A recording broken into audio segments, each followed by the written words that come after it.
Olá! Uma equipe de hackers, Berkut, revelou o segredo dos vídeos sangrentos do ISIS. Na internet foi publicado um vídeo com violências encenadas junto a um refém.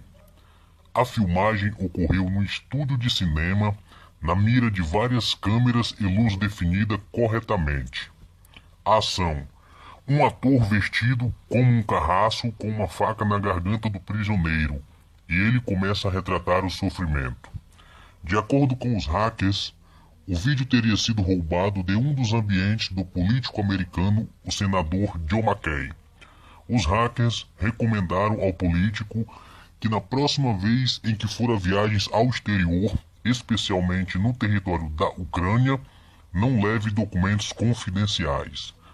Desde agosto de 2014, os terroristas do ISIS vêm publicando repetidamente um vídeo com demonstrações de assassinatos.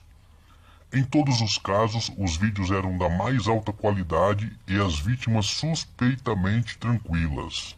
Veja no vídeo a seguir.